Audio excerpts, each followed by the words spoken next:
are part of Black Africa. They were never prosecuted, they were never discriminated. What happened in African tradition was that the homosexuals would be known, it would not be approved, but would be ignored. It would be their private issue, end quotes. Now the panel of medical experts that the president set up in 2014 to advise him on the earlier bill agreed with his position when they reported, and again I quote, "In every society, there is a small number of people with homosexual tendencies," end quote. So honorable members, same-sex relations, cross-dressing, and transgenderism have always been part of humanity and certainly well known in Africa. Indeed, there are numerous examples around the continent, and I'll be very happy, Honorable Chair, to share some of my research on that issue with you. But I want to show you just a few images to demonstrate what I'm talking about. On the left is an image of a cave in Guruve in current Zimbabwe. And on the right is an enhanced image of what is shown in these ancient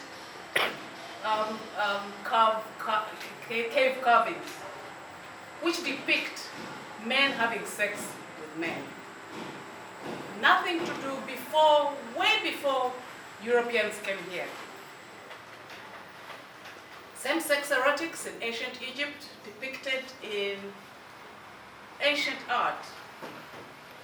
These are pictures of our people here, showing men wearing earrings with cornrows in their hair, necklaces, and this one has a very good hairstyle from Karamoja. From these, so when you hear people talking about these things are an African, this is a Mganda man with a necklace, a head gear, and what looks like a dress made out of backcloth. So I just... Is there any that is showing the name act?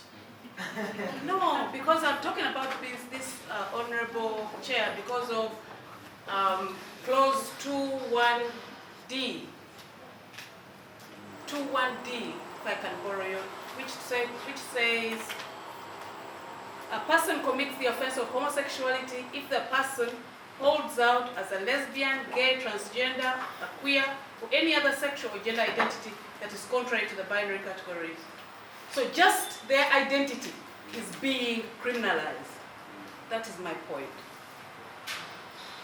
Should the sexual abuse of children be punished? Absolutely. Yeah.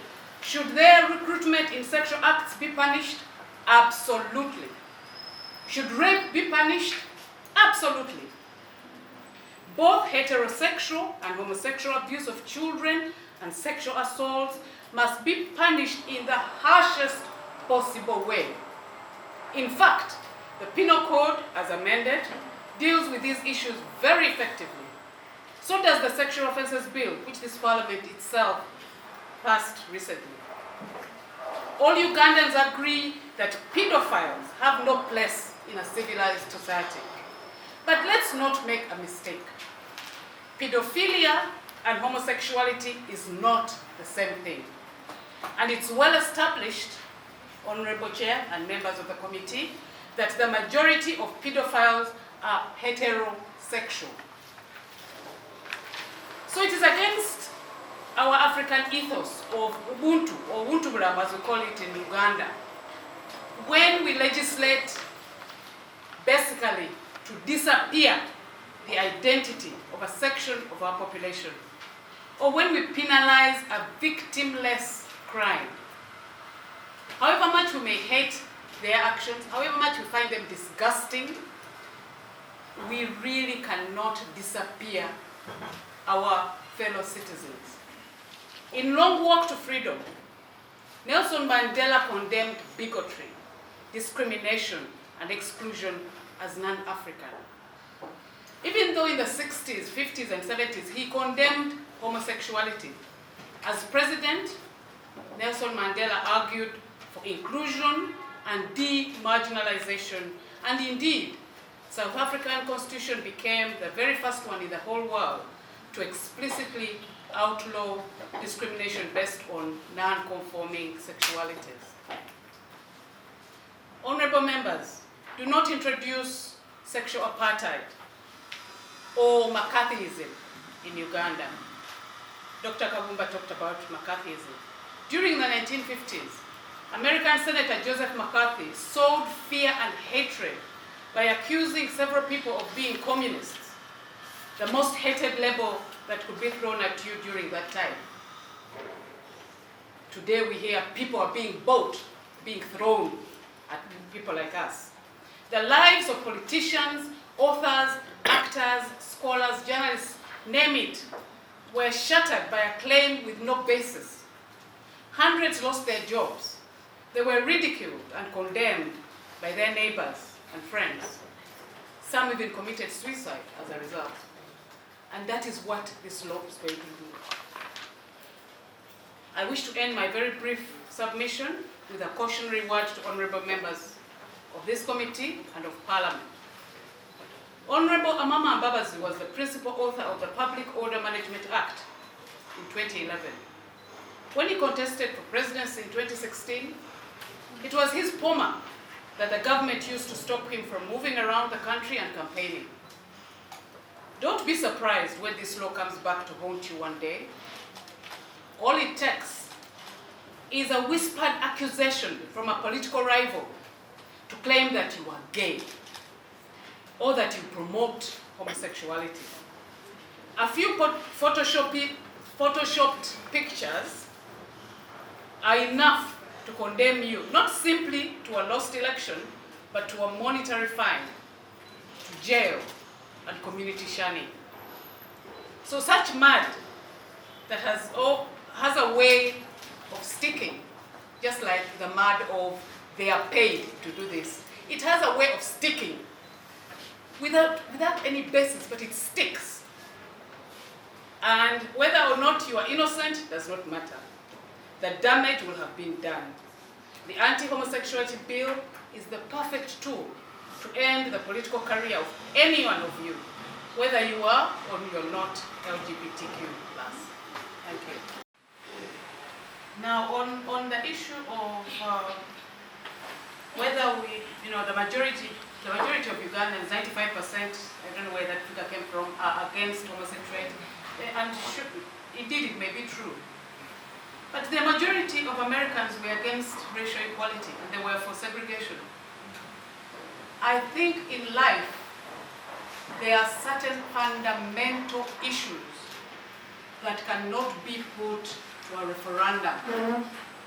And one of those is the lives of people who have not harmed anyone and are just being who they are. You cannot put that to a referendum and say, should we or not? It is simply wrong. This is a fundamental. So for me, I don't care whether it is one person who is a homosexual, that person has a right to be on this earth, like you and me.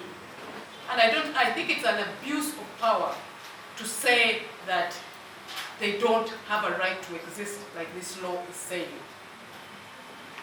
An honorable member asked about POMA being if a law is going to, in future, affect us, should we stop legislating? Absolutely not. I use the POMA example as an example of a draconian law, because in my view, POMA is a draconian law, just as this law is draconian. So I'm not talking about legislating against anything. I am talking about draconian laws have a way of coming back to bite you. So it's a very, very specific kind of law that I'm whipping up hatred is what it is doing. And you may say that, we cannot legislate, we cannot stop legislating simply because the law may affect us one day. the issue of homosexuality, as we have all agreed, has always been here with us. It has only become an issue when religious leaders, politicians, and so on have whipped up the issue. In most cases, using it in a very populist way for their political interests. So it is the whipping up and using the power that you have as legislators to disappear certain people is what I have a problem with. The issue of recruitment, this accusation is as old as homosexuality, or the people that stand for the rights of homosexuals. In the 1960s, activists like Harvey Milk were accused of recruiting. Here it is, in Africa now, left, right, and center, recruitment. Very little evidence. I agree that if they can,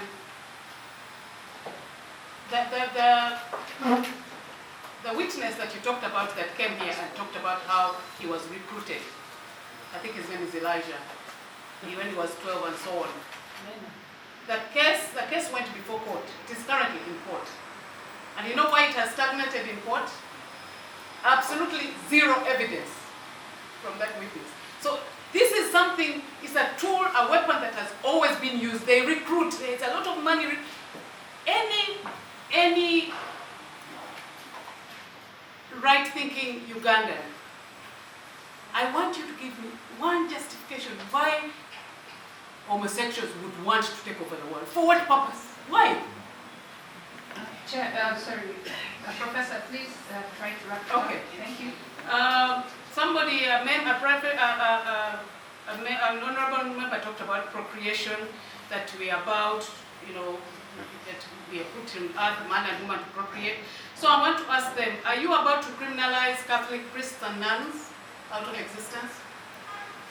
Sorry, Honorable Chair, I don't feel my question is answered. Is there a law? I'm coming, yes. Yes, recruitment, because recruitment is so broad, when you entice a 14-year-old or a person below 14 to have sex with you, whether you're heterosexual or homosexual, that will be included in recruitment. So yes, that is already covered by the penal code. 1 minute, just 1 minute. You have 1 minute. Yes.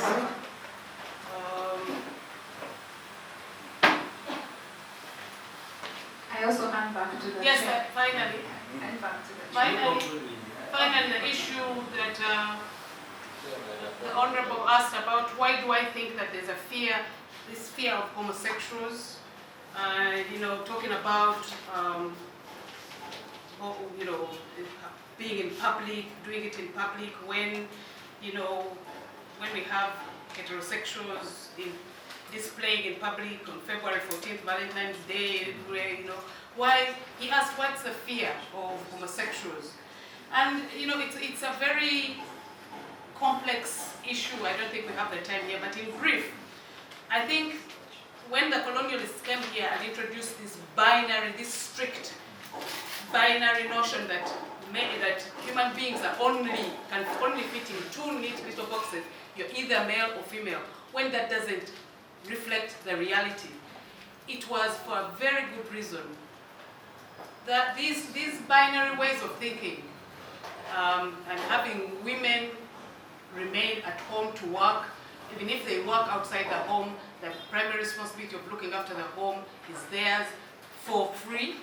All the labor that they perform there are not remunerated, serves very clear patriarchal and capitalist interests.